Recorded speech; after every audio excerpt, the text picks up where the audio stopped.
Well, there's something important that I would like to raise on here, and I just want to throw this out amongst you.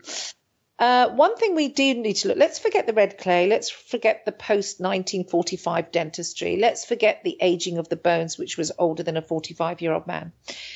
Let's just look at the fact. Now, when I contacted the laboratory that actually did the 1997-98 forensics investigation on the remains of Bormann, they actually put in the report. Now, when I approached them, I'm not going to say I'm investigating this.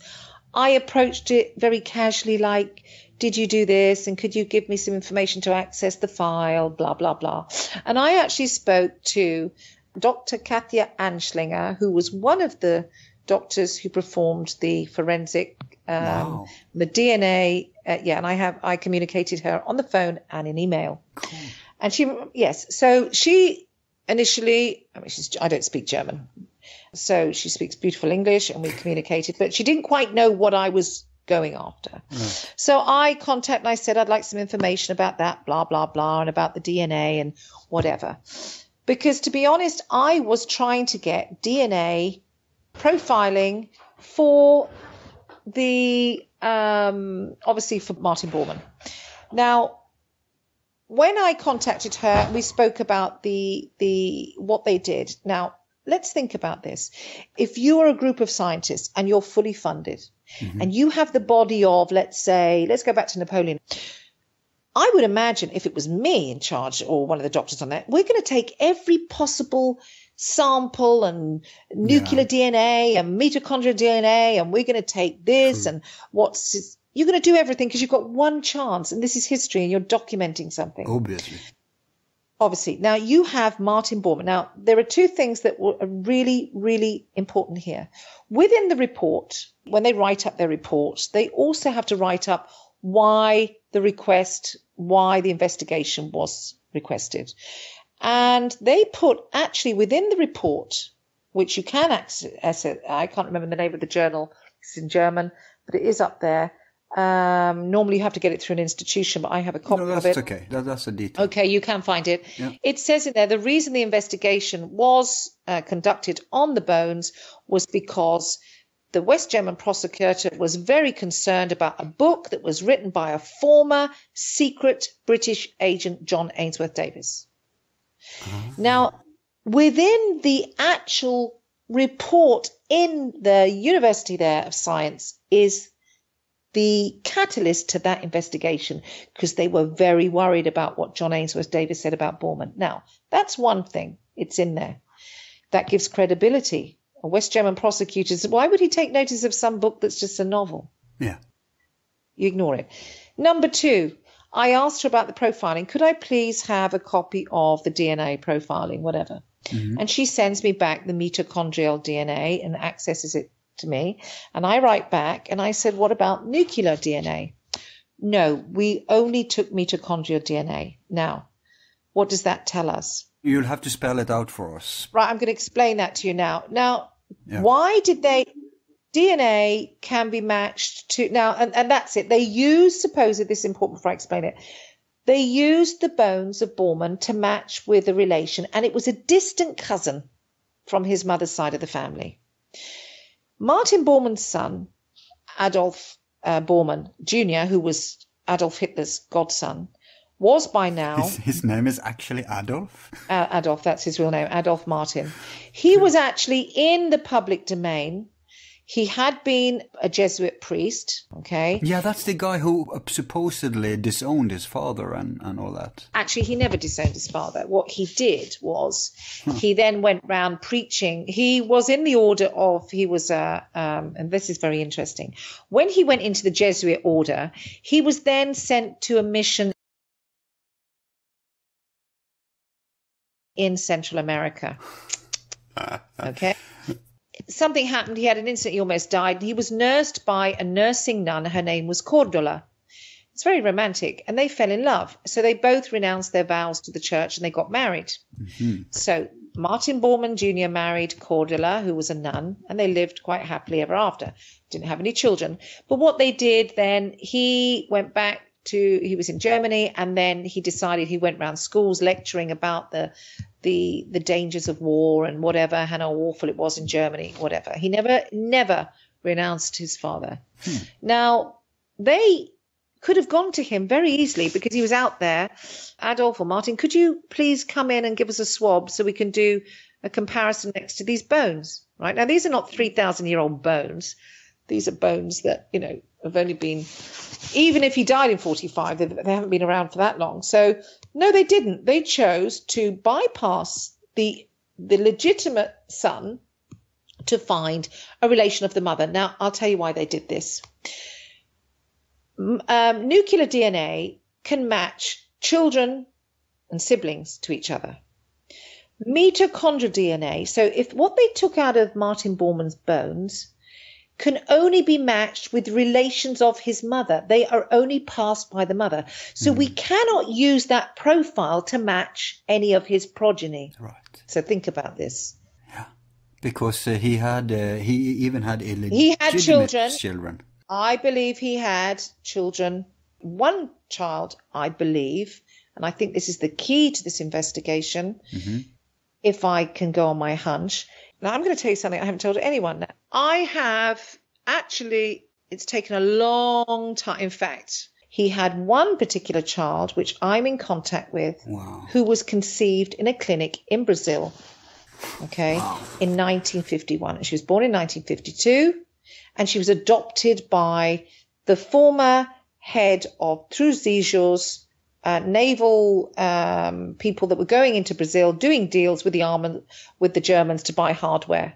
But the show Hunting Hitler? Yeah. They dug up an old woman there who apparently is his daughter. Is that the same? You're talking dug up literally, or you're talking about they met or they dug up? No. They provided the info and managed to convince her to come on camera and admit that she's his daughter. And I was wondering... I didn't see that. Was she one of the legitimate ones? No, one conceived in South America. And it was in one of the latest episodes. And they had to go via people. So I was wondering if this is the same. How did they justify her conception? What did she have as background? I don't recall. I think she actually lived with him a few years, if I'm not mistaken. And then he left her when she was very, very young. I may be mistaken. You should go back and look at that episode. I can't actually get it. I can't get it because I live in South America and it's full of crooks here. So. Oh, no. Everything is free on the web. I'll send you a link, okay? Where you can see everything. Okay, see if you can send me a link. I can't find it because it says not permitted in your region. Yeah, that's if you go by the official stuff, right? But everything is... I always go through the official venues, no time. But this time we can make an exception, I think. And and it's interesting. So, yeah. I was one of my interviews was actually put on Hunting Hitler. I haven't seen it. Me neither. But when I interviewed I believe it's second season, number 5, not quite sure. But I'm interviewing the former chief of the federal police here who actually... met Martin Bormann in Buenos Aires. Yeah, we'll get to that. I have that in my notes. Okay, so here we go. So let's get back to this. So when I found out that they had bypassed the son to get, and I asked her, who is the relation? Of course, nobody would tell you. So what does this do? What this does, this prevents people like myself coming forward with somebody to say, this child was, now if we can prove through science and DNA analysis that this child was conceived in 1951. Case closed. 6 is dead. Hello. Exactly. I can then retire and pass it over to my colleagues and say, right, now you look at what you're doing with which companies and the money. Because they always ask me about the money. And I said, I can't be distracted looking at the money. I want to find the evidence. Actually, the smoking gun. This would be the smoking gun. I have been... Unless Mengele got some DNA from Bormann and created her in a lab. This is a smoking gun. But then he'd still need something. He'd need some cells or something, wouldn't he? He'd need some. True. So there you go. Yeah. And here's another point we need to make. I'm talking for myself. I'm not on a witch hunt. I'm not a Nazi hunter. Right. I'm not. I'm a history hunter. Yeah. And I am looking for information. So... where I've been revealed, for example, this lady in the United States who I have a great hunch because her lawyers went to the Simon Wiesenthal Center in 1984 because she had a very bad feeling. Her adopted father revealed stuff to her, and she felt sick about it. She wasn't proud about it. She thought, oh my God, what if I'm Hitler's child? And he said, you are one of the daughters of one of the three greatest men of Germany. And she assumed Hitler.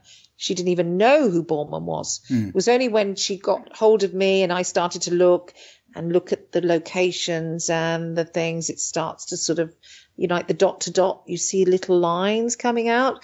And I said, oh my goodness. Well, listen, let's check this out. We don't know, but let's check. And she said, who is he? And I said, well, this is who it is. Because do you know, you'll be surprised, Al, how many people are not familiar. Yeah, maybe your listeners are, but you know how many people don't know who Martin Bormann is? And even fewer back then, because he was in the shadows. He was the spider in the shadows. He wasn't like Hitler and Hess, who was very prone to attention. But what happened when you went to the Simon Wiesenthal Center? So when I went there, it took me a while, first of all, because I made a very big error. We all make errors, but that was a major mistake I made. I was lax. Assuming they were sincere and interested in truth? I let my guard down and I didn't do my research on who I was dealing with at the Simon Wiesenthal Center. Now, I have an enormous respect for Simon Wiesenthal, the man that founded the organization. And I think he did it in very good faith. He was genuinely hunting down monsters like Mengele, etc., and he wanted them brought to justice. And I think that was honorable. I think it was great. So I think the center started off as a legitimate organization to help victims and to now. So they have a brief. They're supposedly Nazi hunters, and they're still looking for. Now, a lot of money is raised by the Simon Wiesenthal Center. And we know we're now, how many years post 1945, most of the guys have gone. The majority have gone. They're gone because they're not going to be 120, 110 years old. The bureaucrats have taken over, basically. Younger generations, They have. So I tried to contact, I kept sending, and I used this is where your press credentials are important because then you can put on blah, blah, blah.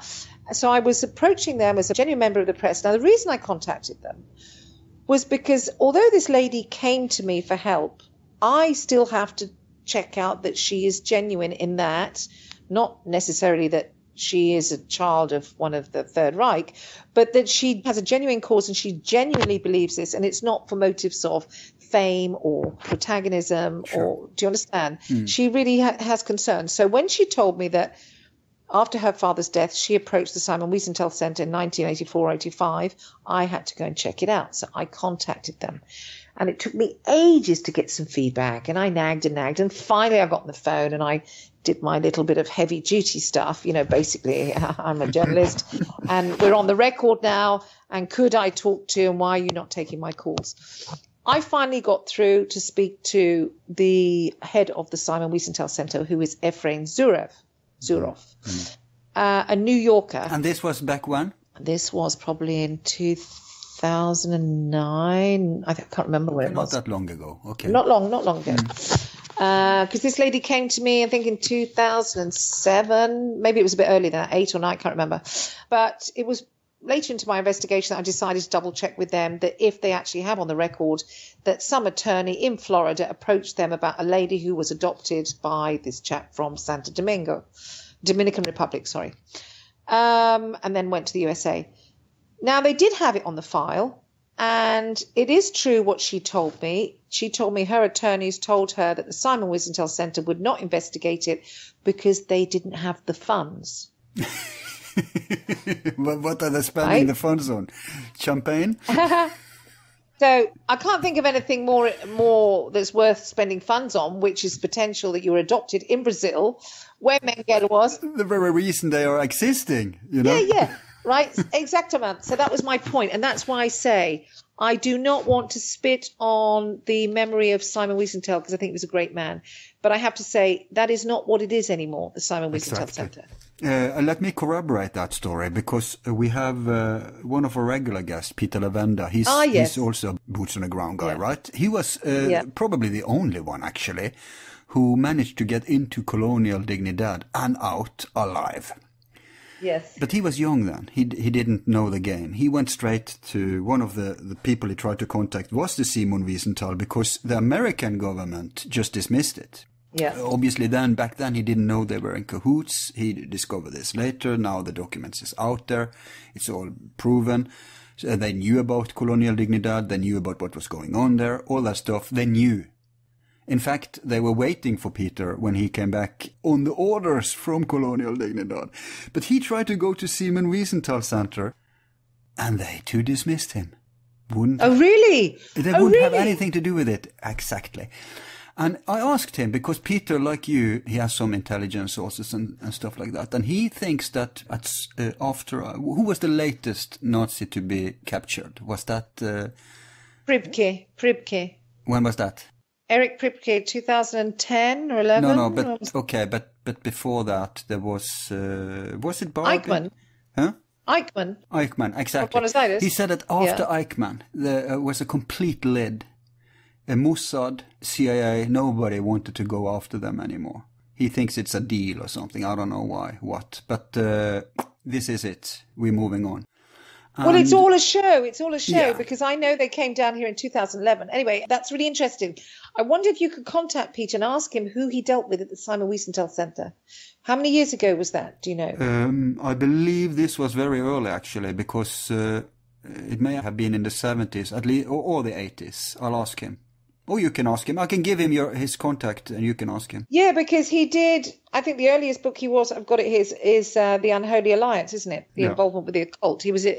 Lavender was really interested in the occult aspect and the alchemists, and am I right on that? Yeah, but he followed up with, he actually came around to the same subject as Harry. He made a book called Ratline, where he tried to prove that Hitler did survive, and then he went into the economy, which is Hitler's legacy.